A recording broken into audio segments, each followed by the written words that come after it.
Hello and welcome to another installment of The Persistent Rumor. I am Chocolate Yoddah, spelled Y-O-D-D-A-H, because film studios are litigious.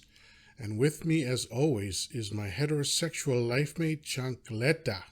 That is me, Chancleta. What's up? I'm chilling, brother. Today's message is brought to you by Johnson & Johnson. Oh, man. Jesus. Did you I'm call it glad you what? brought it up, because I've been thinking about it. But go ahead, man. Start it off.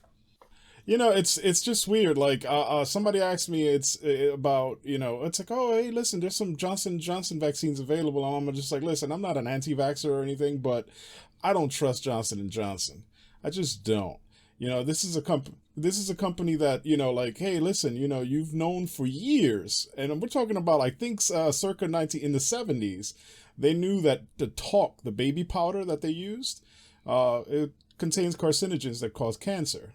And they hid those facts, right, to the public. Back in the day, there was no internet, so facts didn't spread as quickly, and they were able to bury all of that stuff. But eventually, all of that caught up with them, and, and they've done a lot of shady things, but that's the most notable one. And, I just can't trust a company that does things like that. Like, that's disgusting for a profit, especially for a baby powder. Like, you're making a baby powder that contains carcinogens, and you're just hiding the fact that's what it is. It's like, hey, and so here's Johnson & Johnson again, and it's like, okay, sure, yeah, you can say that the vaccine's been, effective for a large portion of the population or whatever, and it's only been 6 cases, but it's a pretty serious issue. Like, we're talking about really bizarre blood clots that have killed that have killed at least one person. So, I just don't trust certain companies, and I just, just what it is. And I honestly, like, this is, I took my advice from you. So, Yeah. yeah. I mean, my first reaction when I heard Johnson & Johnson was damn it, I can't talk. When I heard Johnson & Johnson was releasing a vaccine, I said, what the fuck? Yeah. Who the fuck let these fuckers who, are responsible for giving people cancer the green light to develop a vaccine? Fuck these people. And I was like, I don't even know if I'm ever taking the vaccine, but if I do, it definitely won't be Johnson & Johnson. Why would anyone trust that brand? It makes absolutely no sense to me, right? So I just said, I'm going to let it lay. I'm not doing it. And then, of course, today I see that, there's a problem with the Johnson & Johnson vaccine. And this is what this is telling me. This is telling me what I have suspected all along, which is the clinical trials are happening now. Okay, this was rushed to market, and I understand it's a new technology that develops vaccines faster, and they don't work exactly the way old vaccines did. I'm all for that. That's fine. However, the speed at which they got to market had to mean that they didn't have as much time for clinical trials. It's just, there's no way. Sure. So this Absolutely. is they're experimenting on us right now. That. Yeah, right. Yeah. And so, I mean, you get everything from people getting pretty sick to, somebody just complains about a sore arm for a few hours, whatever. But Well, that's not the spectrum. The full spectrum is people dying. yeah, People that's true take too. this Yeah. vaccine and some of them die. Yeah. Yeah. And It's ridiculous. and those are the dire consequences of that, you know what I mean? And it's and we're living in a time where people just don't even want to be bothered, like, wearing masks. This shouldn't have been this deadly of a situation. Well, yeah, I mean, yeah, we've gone over this ad infinitum. Yes, I agree, but to me the focus is on, now that we've experienced all that, how are we moving forward? And when you say, well, part of the way we're moving forward is with this fucking piece of shit company, in my opinion, that has killed people in the past with their products knowingly, I say, fuck all that bull. Yeah. But this is part of my issue with America in general. is that time after time after time, it has demonstrated that it just doesn't give a shit about its citizens. You know, like, hey, I get it. Let's be as quick as possible. But there's other companies, obviously, that have developed vaccines that don't have these kinds of problems. Mm-hmm. Why are you just letting everyone in the gate? I know the rush to get 200 people inoculated, and it's all good, man. All of these initiatives are good things, but we can't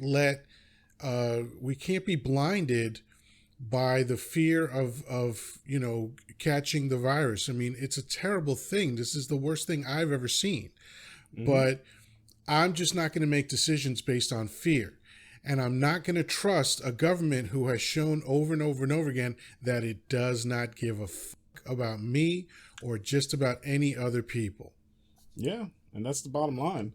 I mean, at the end of the day, sure, there could always be something that'll go wrong even under the best of circumstances. But we're talking about a company who has shown that it's like, hey, they prefer profits over the lives of even babies, right? Like, you know what I mean? Like, so I don't even know why they're allowed to participate in this. But I don't either. It is what it is. But the free market is what it is, unfortunately, and it needs regulations. Well, the free market has nothing to do with lethality. That's not part of the process of having a free market.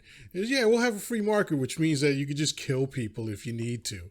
And I mean, that's kind of what it boils down to in many cases, but really that's not the expressed purpose of it. Sure. The free market is there for competition. Theoretically, competition drives prices down. But of course, companies have gotten around that with mergers and acquisitions. Sure. They see a company that might be their competitor, they buy them. Competition is eliminated and their prices can stay the same. Mm-hmm. That's what Google's done over and over again. Jeff Bezos lost money on a product. I think it was some diaper delivery thing or some diaper service. I don't know. It had to do with diapers, I think.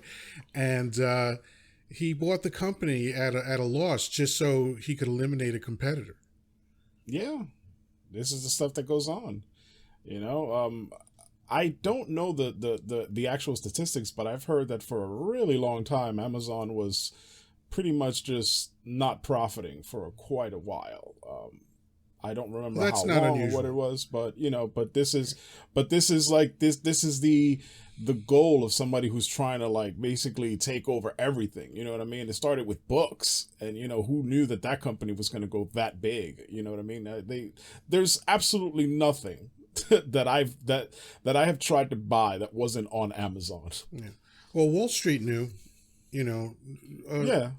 A lot of time when you look at like. I remember the early days of having a computer because I bought my first computer in 1998. And a few years after that, I was, I think I was using Yahoo as like my main landing page. This was before Google came around. And I remember reading that Yahoo was just losing like $1 billion a year or something. But investors saw the value and potential in what they were doing. So they always rated them very highly, and so you can operate at a deficit for years. If investors believe in what you're doing, you'll still get a high valuation. Fair enough. Yeah, I it's funny because I'm in my 40s now, and it's just like I'm just starting to like really learn how all of this works, honestly, because I don't know how all of it works.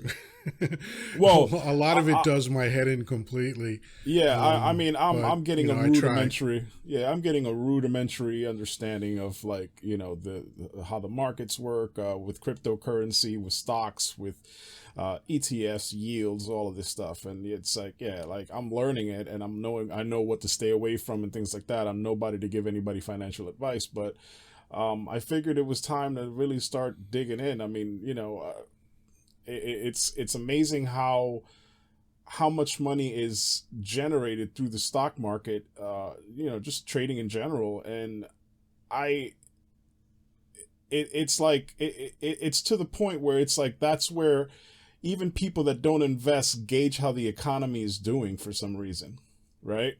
Like every time you hear about like, oh, look how well the economy is doing, they point to the stock market to show you how good, which is a terrible indicator of how the actual economy is doing. But of course, it goes on and on. Financial illiteracy is rampant in America. People just don't know how any of it works. You got payday loans.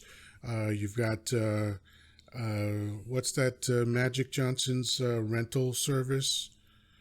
I forgot about it. I get it confused with the Rush card from Rush, not from Russia. What was this guy's name? The Russell Def Simmons. Jam. Russell Simmons, yeah.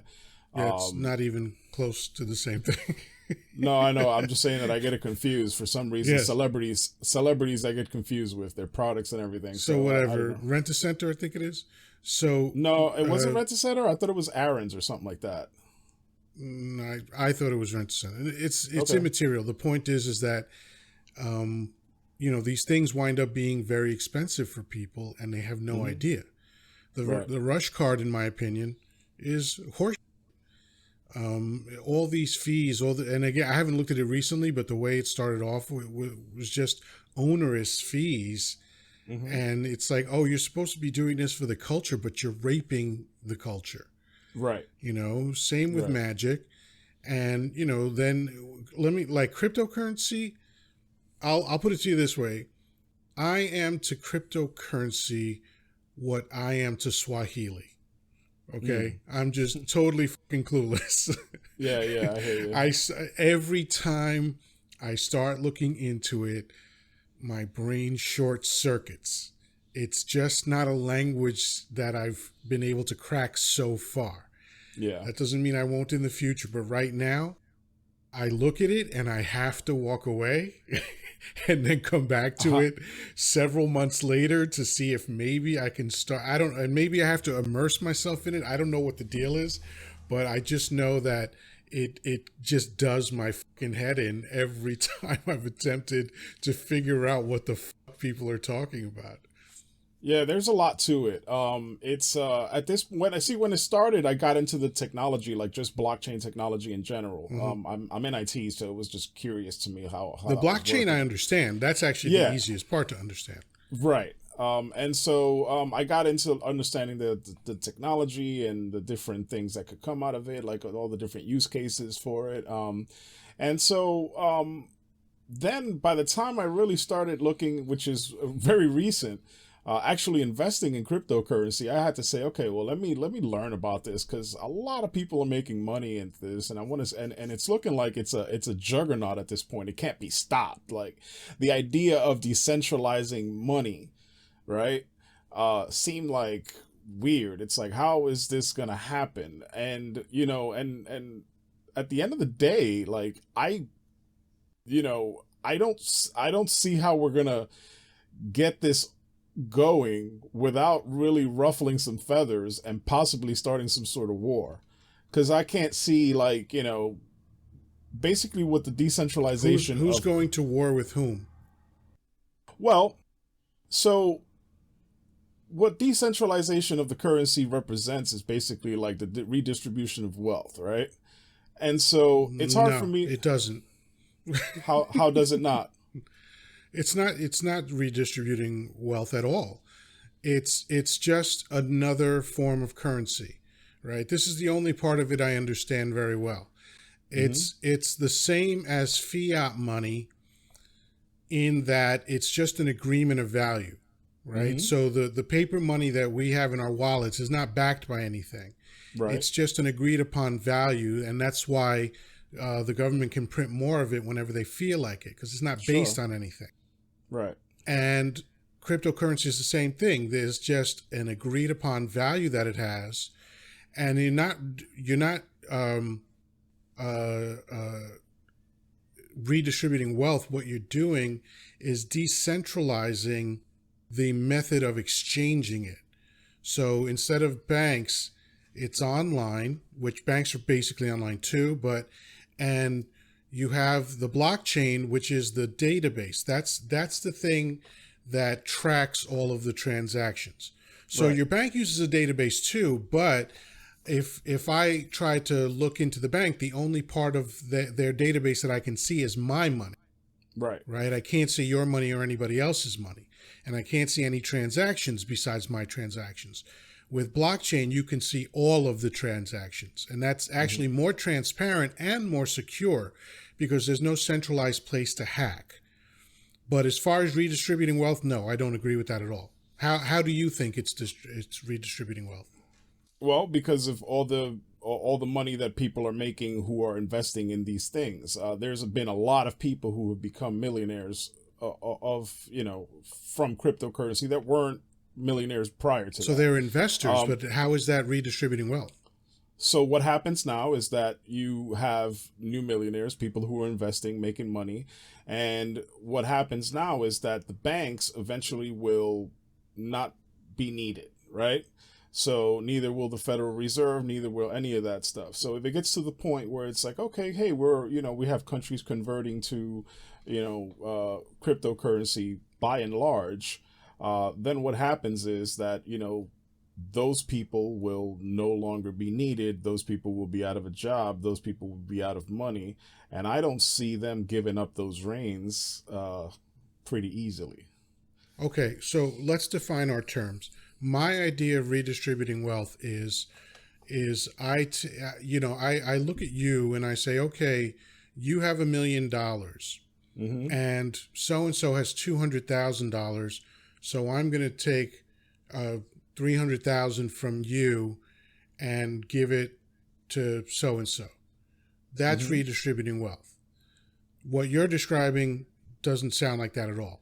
So what if I own various cryptocurrencies, right? And all of a sudden cryptocurrency is the main, like, that's it. Like we're just moving into a cryptocurrency era, right? Suddenly the dollar gets completely devalued. The dollar, the fiat money in general just gets completely devalued. I have money. The people that that didn't have cryptocurrency no longer have as much, or maybe none, or at least their power of spending isn't nearly as much as it was.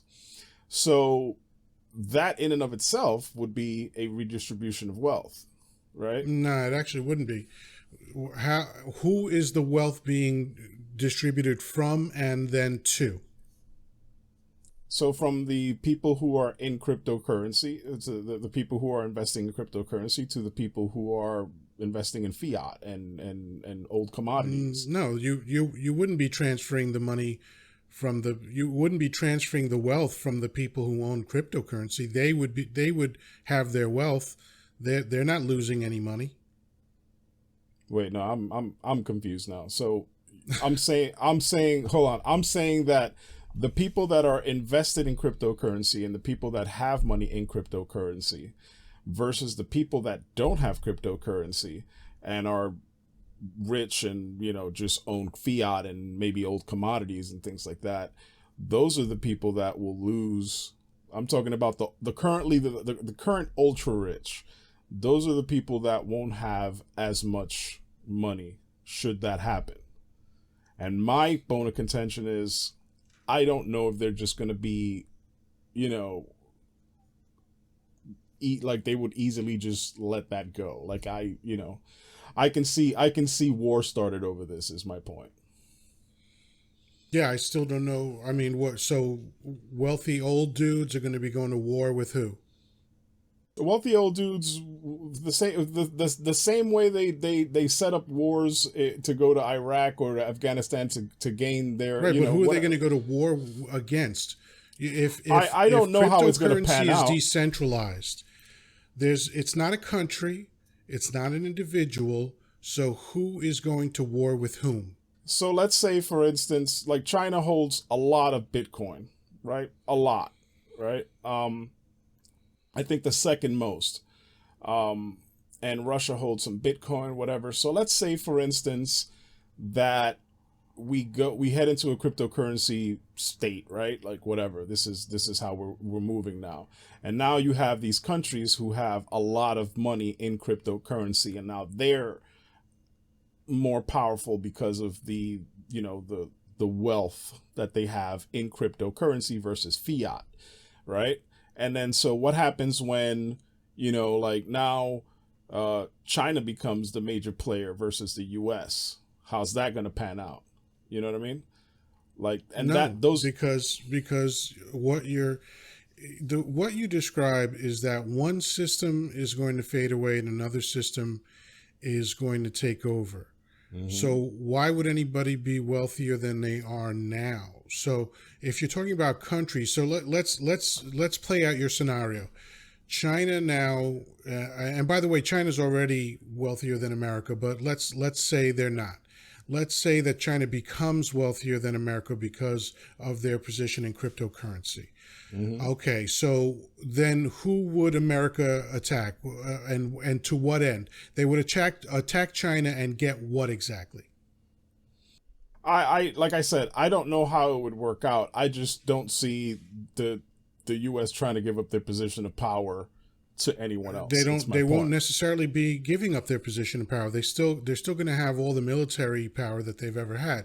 So again, let's just trying to play out your scenario to try to figure out what is possible in what you're suggesting.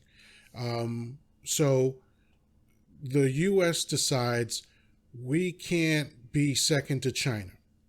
If they attack China, how will they then benefit from that attack? I don't know, because they can't really steal the crypto. That's my point. Yeah. That's my point. So that's why war is useless in this scenario. There's nothing like, if you normally go to war, to the victor belong the spoils, right?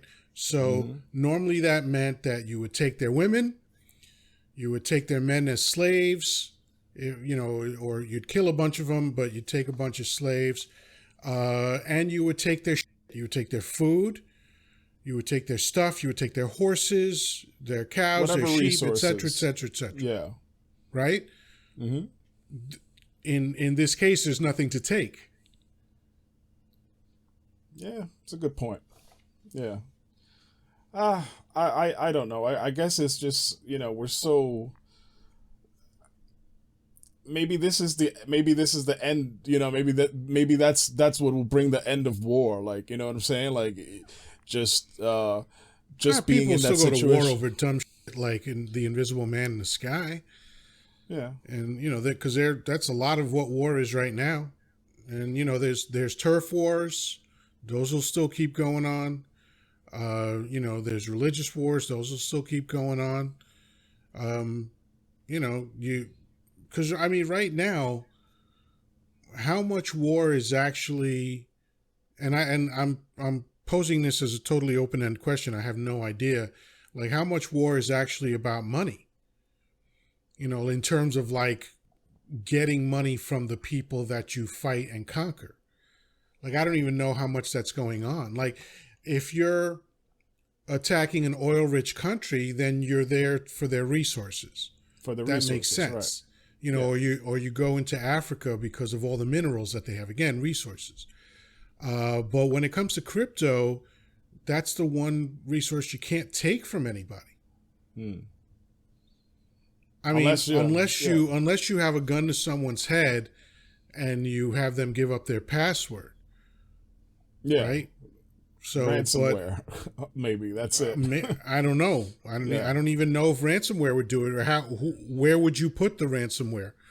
Because if you block my computer from being able to access something, well, I can go on my phone.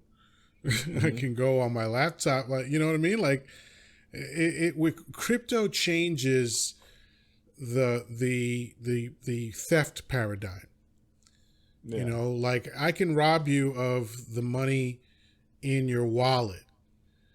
I can rob your car. I can rob your stereo or your TV.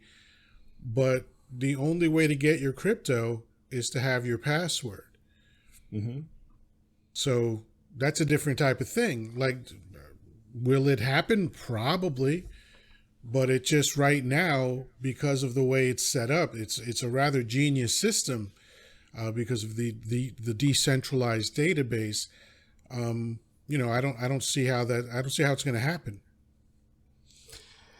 I don't know. I guess I'm just a worrywart, getting old and I feel like anytime there's that there's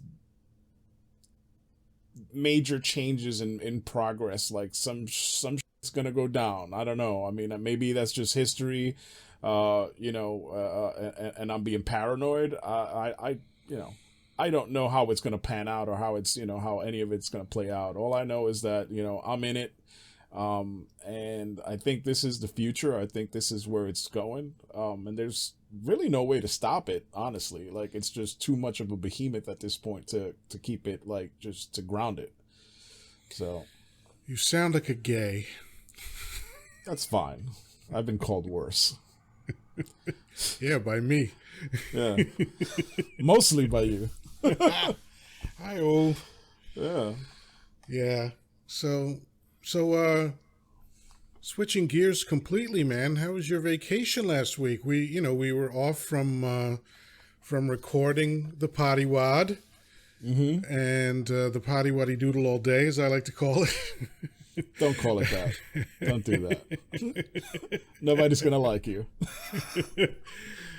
So how was it, man? Where do you, I don't know how much you want to talk about it or whatever, but it was good. It was therapeutic. I'm curious.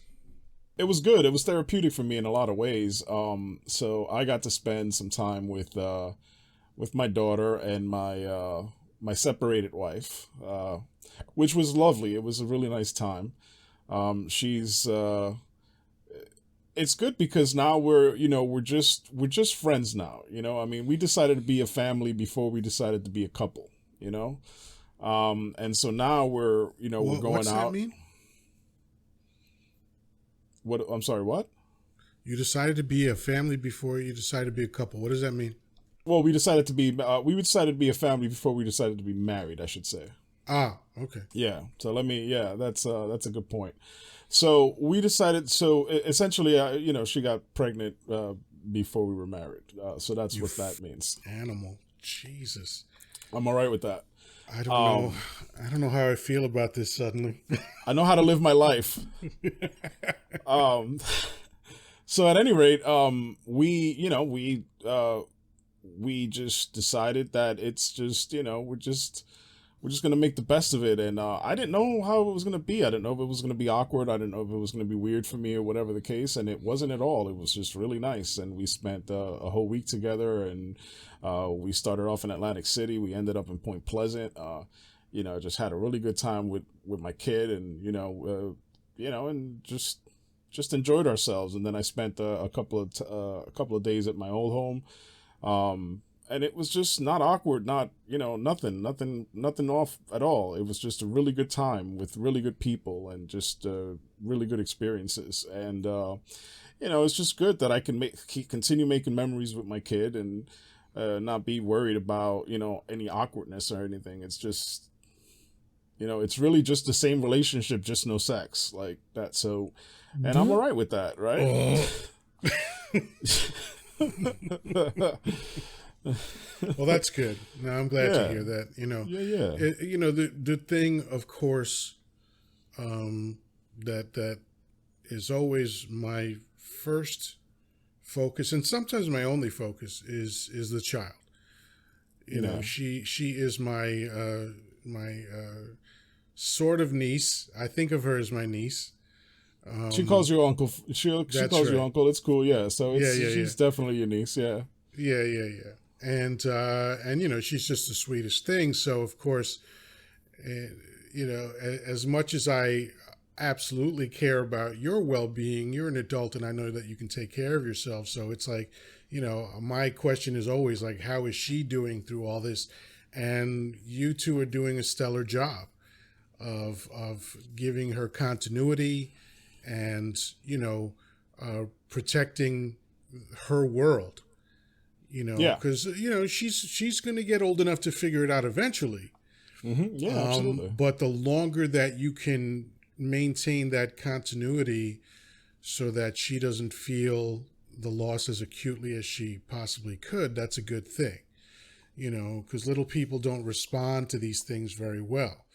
And so, that's, I'm very glad to hear that everything is copacetic and that everybody's happy and being respectful. That's, and it's the best case scenario. It's the best I could have hoped for under the circumstances. Yeah, I've heard a lot of nightmarish stories when people separate or even go through a divorce. Thankfully, I've never had to go through anything like that. Part of it was just, I think part of it was just me taking ownership of, my faults and focusing on getting better and really just doing what I can to make the best of it. Nothing's easy. I'm not a perfect man. I don't claim to be. But I think when you take ownership of your faults, when you take ownership of, your mistakes and really just, try your best to do better, people acknowledge that and things go better. I don't think anything I did was unforgivable. But it's still, it's still something that that merited, a separation. And I'm just glad that, I still get to have some civility and some peace and some, and a good relationship with both my daughter and my wife. And that's it. I'm really thankful for the moments that we have. We talk every day, both my daughter and my wife. I don't have any expectations of, what the future may come. I'm just happy that things are as good as they are now. And so that's it. Yeah, you got to keep your head where your ass is.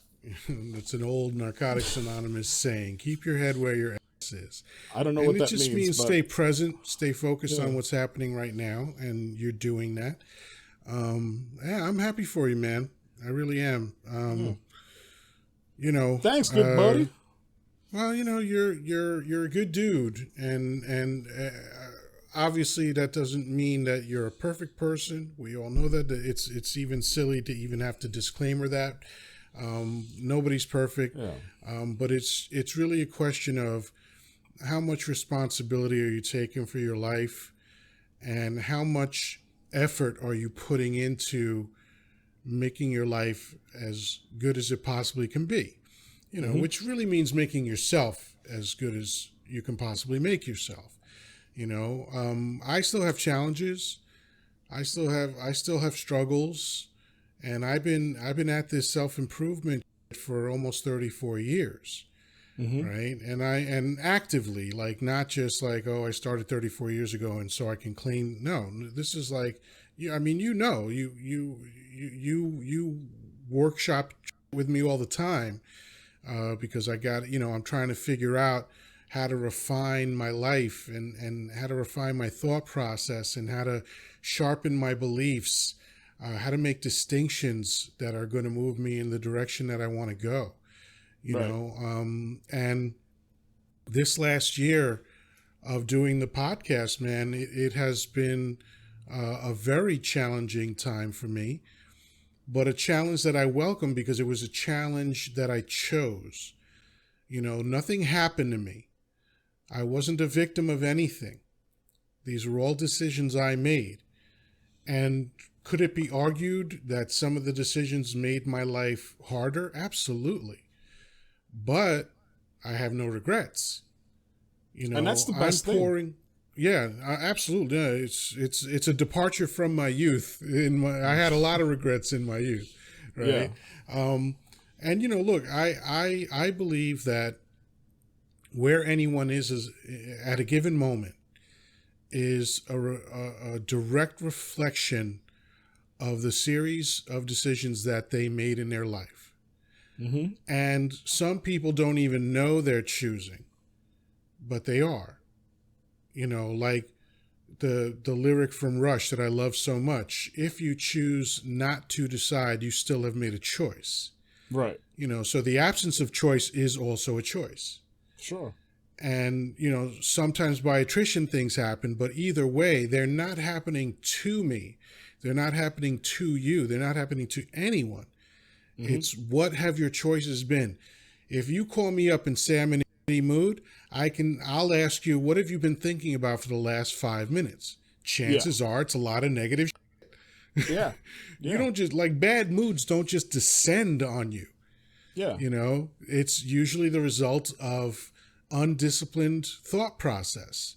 And I'm not suggesting that you have to be like, oh, what am I thinking right now? Like every second of the day. No, but sometimes you're going to have a series of thoughts that land you in a negative place, and you don't even realize it's happening.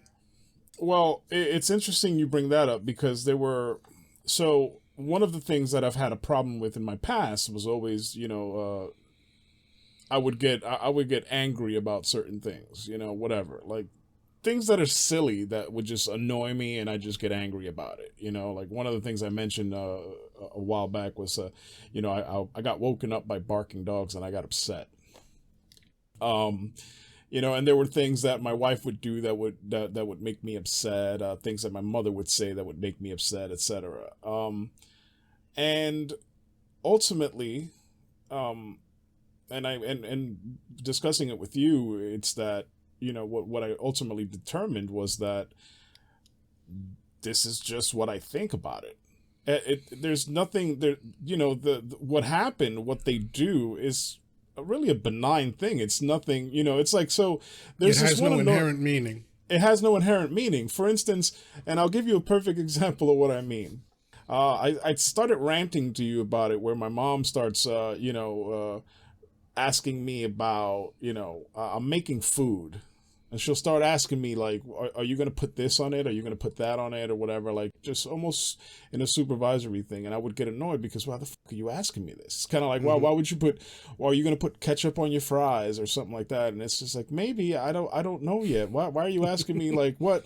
And cause in my head, it's like, if I give you this answer to your question, right? Like I'm going to put ketchup on my French fries, what value does that serve you? Why do you need to know this? Right. It's so to me, it was just like this annoying question where it was like, I don't want to answer a silly question right now. Right. But at the end of the day. So in your description, we're getting a hint of the meanings that you were assigning. Yes, right? Exactly. And so in that description, that's all it was. It was just me determining that question was silly, and maybe it is, and it whatever, but it's just something that she's not only curious. was it silly, but it was unnecessary, right? So she's asking a silly question, she's asking a question that's unnecessary, and so you already have that as the meanings that you've assigned. And what you weren't noticing is that you had assigned those meanings. Yes, exactly. It's as if somehow I looked this up in maybe searched it on Google and figure out, is this a stupid question? and the answer was yes. And but that was my meaning of it, right? That's how I determined that. At the end of the day, it's just maybe she just wanted to do a little small talk to start a conversation with me, but instead I got angry that she was asking such a silly question. Right. Because I don't ask those questions. I would never ask anybody, are you going to put fucking ketchup on your fries? Like, that's stupid. Right. So there's an air of superiority there. Like, I wouldn't do it. Why are you doing it? Why? Yeah. Exactly. Okay. So you noticed all of these things after we talked. So how did you readjust? I just started paying attention to my thought process. Anytime I felt I started feeling angry about something, I would just kind of like process it in my head before I spoke. And then and what you start to realize is that this isn't what I thought it was. It even happened during the vacation last week. There were things where I was like, ooh, I would remember moments where my wife would do said thing, and it would get me annoyed. One of the things that like would get me annoyed was, my wife is just kind of like, she's not a very punctual person. And listen, neither am I. But there's a certain threshold where I start getting like, all right, let's go, let's get going, and she's still kind of like, yeah, we still got time. And when I pass that threshold and she's still there, it's kind of like, oh, it's annoying. It's like, no, we got to get going. And the thing that I wanted to start getting going about was like, oh, we got to get to the hotel. And then she said something, and that thing was, the hotel will still be there when we get there. What's the hurry? And it was almost like, yeah, you're absolutely right. You know? Yeah. We'll just get there when you get there. We're already on vacation.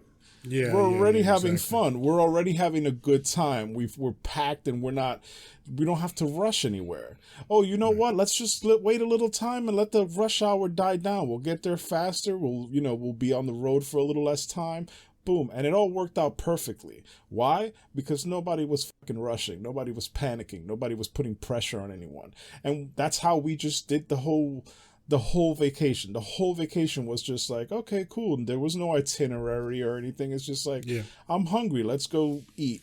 I'm bored. Let's go do this. Let's go do that. Let's go do this. And it was just like whatever we felt like doing at the time, that was it. And it was just a good time because, you know, you lowered your expectations as far as like itinerary and things like that. Like you were just going, all right, let me just enjoy the time.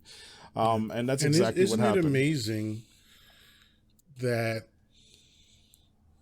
your mother didn't change, your wife didn't change? Right. The only thing that changed was how you were looking at it.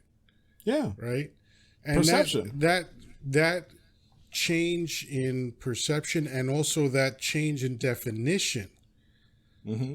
You know, those things are so powerful.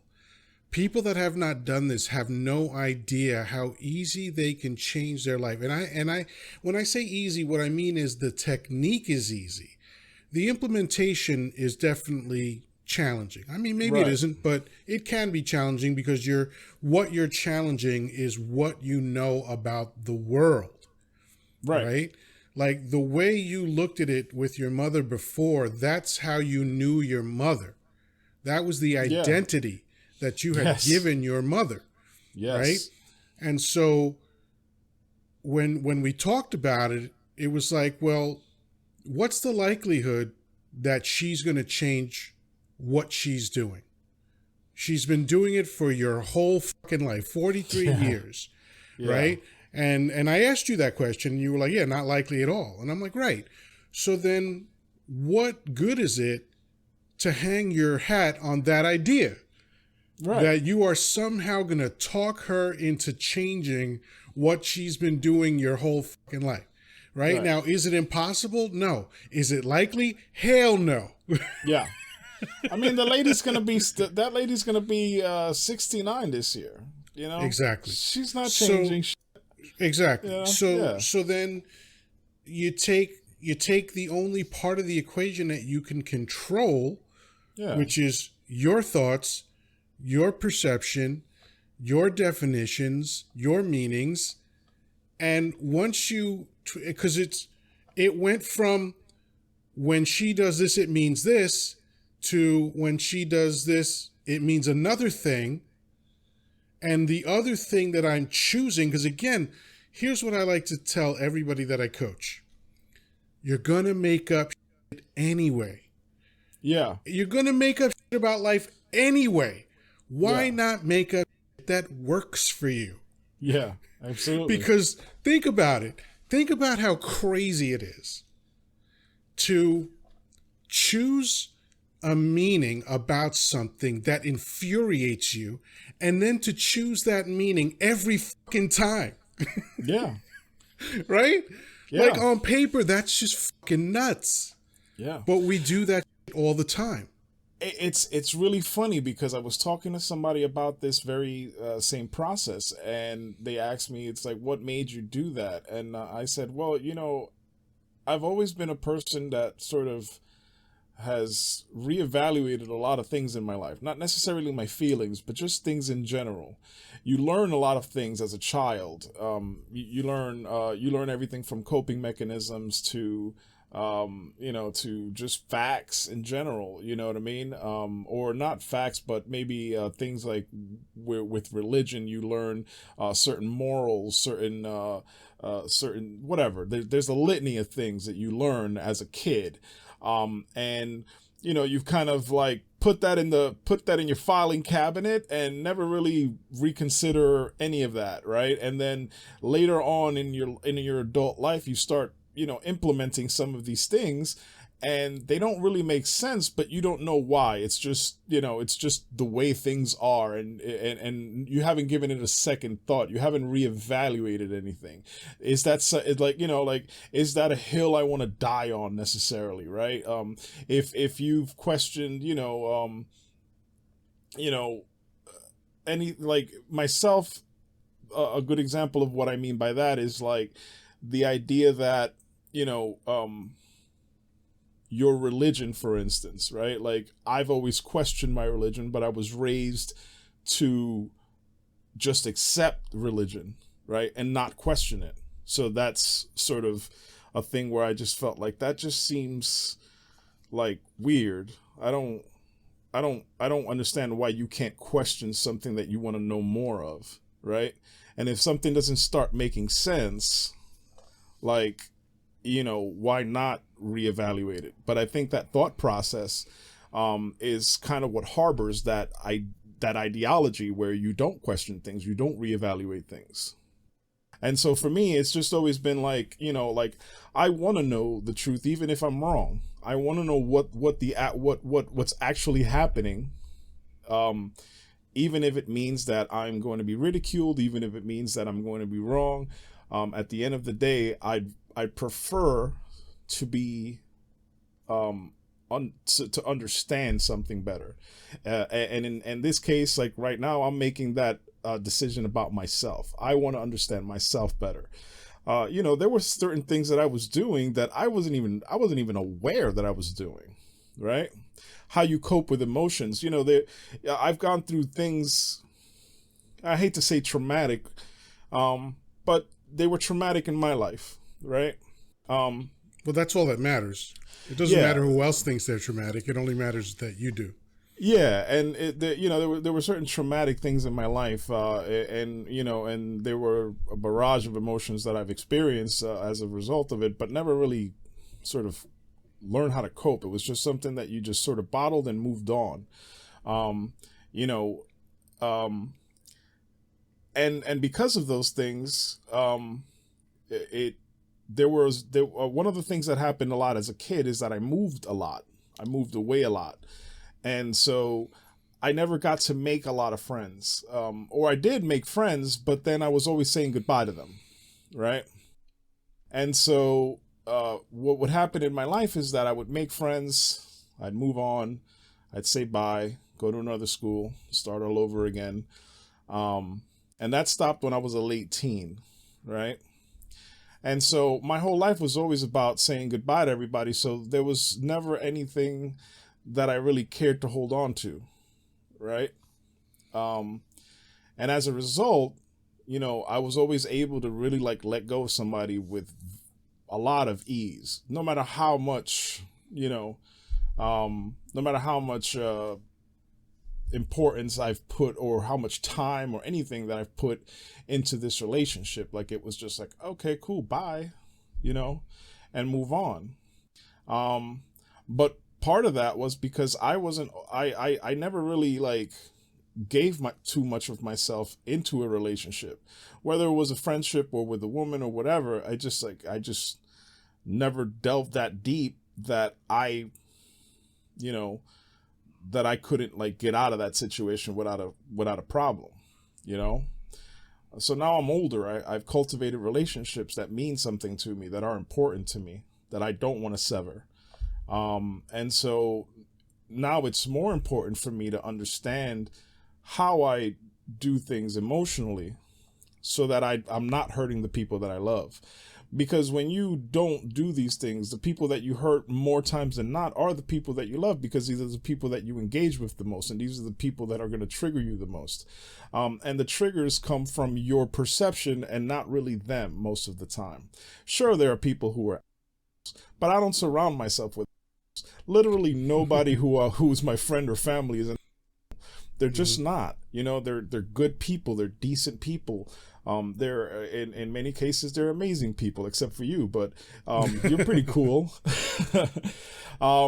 But no, but that's it, you know what I mean? And so for me, it's important, it's imperative that I get this right, because I want my relationships to be meaningful. You know, I don't have a barrage of friends, but the few that I have is what's most important to me, and that's okay, right? And I think that I have to, you know, this is like, I think for me, it's been the biggest, like, I guess, setback. Maybe that's the wrong word, but it's been the biggest obstacle I've had to experience in my adulthood. Just sort of trying to really be, you know, mindful, and you know, introspective of what I'm doing, because it was scary to kind of find out that what I'm doing was something that I wasn't aware of, and that's really kind of scary. Yeah, because you know, like, these things just sort of manifest, and you know, you created these rules years ago. I'll give you a perfect example. My father was out of my life when I was 13 years old for reasons I won't go into. Loved my father. He passed away several years ago, but that's not the point. The point is that when he went away from my life, I was 13 at the time, and my brother was 10. And so he was gone. And so I was an 80s kid watching sitcoms, and, you know, like, for some reason, like, you know, there was always this one episode of, you name it, there was a sitcom where the father had to go either away for work for a little while, or he had a problem with his mom and he had to walk away. And he told his son, "Hey son, you're the man of the house now. I want you to take care of your mom and your sisters," and all this shit. Kid's like 12 or something like that. And so I just assumed that, oh, okay, I guess that's the rite of passage. That's what I got to do. So, you know, this wasn't something I discussed with anybody. Nobody, you know, told me that that's what it was. It was just something that felt like, oh, this is what I have to do. So I have to sort of raise my Little brother. House on the Prairie or something like that. Probably, yeah. You know, some crazy maybe, you know, I don't know, maybe Good Times. I don't fucking know. At any rate, like, you know, but this is what happened. And so I just sort of like made this thing go in my head. And so, you know, I decided that I was going to make sure that my brother was good and that I was going to take care of my mom. And what manifested, what you know, was that I started being hard on my brother, right? To the point where I was almost a bully to him. You know what I'm saying? You know, and unfortunately that, you know, my relationship with my brother is great. I love my brother. We get along just fantastic. But, you know, had it gone any further, like, I could have severed that relationship, you know, and I wouldn't have the great relationship I have with my brother now, you know. And there were some things that we had to sort of reconcile as I was older, because I you know, like, there were certain things that just kind of carried over, that I wasn't aware that was bothering my brother, you know. And so I had to sort of take a step back and just realize, it's like, okay, I don't want to keep hurting my brother's feelings. You know what I'm saying? There were certain ways that I was sort of dealing with my brother where he was always my kid brother and I was always bust his balls, but I forgot that he's now a grown man, you know, and I need to halt that back. And I think part of the reason why my brother doesn't like his balls busted is because I used to bust his balls a lot, you know. You know, like you and I, we bust each other's balls. That's fine, and it's just a sort of a thing where we just do it all, you know, and no worries. But my brother always just had a weird thing about it, and I just never realized why until we had that conversation. But it's interesting how things transpire. Let's wrap it up by kind of tying a bow on everything. You described your issues with your mother. And of course, that's usually the first relationship that you have in life. You talked about moving around a lot and how that caused you to be guarded. And you talked about your thought process in relationships.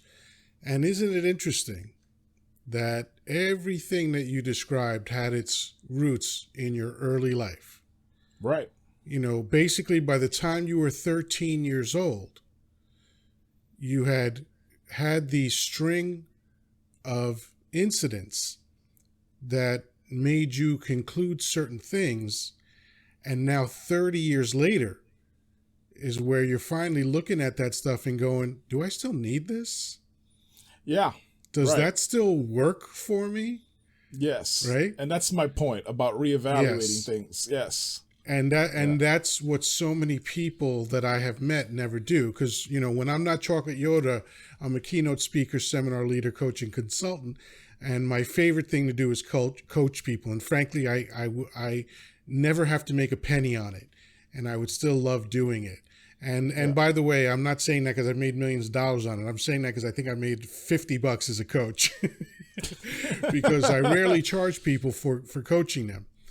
Yeah. And that is the thing that is so consistent among everyone I have ever spoken to is all these early experiences that led to early decisions and early definitions and early meanings that never got reevaluated. Right. And now you're an adult and you're still operating as a 43-year-old on decisions that a 13-year-old made. That's right. Right? And now when you think about it that way, when you ask yourself, would I consult a 13-year-old about anything in my life? I mean, you might ask them frivolous questions about, you know, what music they like or something like that, but you probably wouldn't ask them about, hey, how do I manage my separation? Right. How do I maintain my relationship with my daughter during this? How do I act in a way that's more positive for my relationship with my brother? How do I maintain a loving relationship with my mother? You don't ask 13-year-olds that question. Yeah. But if you formulated all those meetings by the time you were 13, that's what you were doing. That's right. Without even knowing it. And it's an amazing thing when you start to unravel that. Listen, I there's a lot of choices I could have made about how I'm feeling. You know, I could have been resentful towards my wife for telling me to move out. You know, I could have been, you know, dismissive of my kid because I don't want to see my wife. You know, you know, there's so many ways that you could have that I could have processed this, and there was no way that for me. That I was going to process this in a way where I don't get to see my daughter because of some shit. Like, I'm not going to bite my nose to spite my face anymore. Because let me tell you something, that was a big thing that for me, like I was all about, you know, biting off my nose to spite my face. You know, like just to prove a point, like I you know, and that's ego, you know, and that's ego that's probably stemming from like, you know, from preteen years, you know what I mean? Like this is that, you know, like there's you know, I got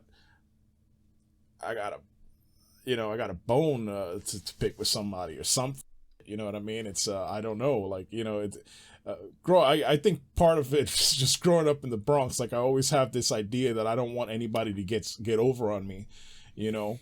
You're not in the Bronx anymore, you big galoot. But listen, this has been fantastic. Yeah. Thank you for being willing to share all that stuff. You're a mensch, you're a buddy, and you know my opinion is that you're not only the best friend I've ever had, but I believe you're the best friend any man could have. So you know, join us next time when Chancleta and I caress each other lovingly. I got a little baby oil. It has lemon scent on it. It's quite lovely. As long as it ain't Johnson & Johnson. Hi-oh! Hey everyone, thanks for watching. If you'd like to subscribe, you can do that right here or right down here. There's other videos that you can watch. And if you'd like to check out some uncensored content, you can check us out on patreon.com/ThePersistentRumor. Thanks a lot again. Talk to you soon.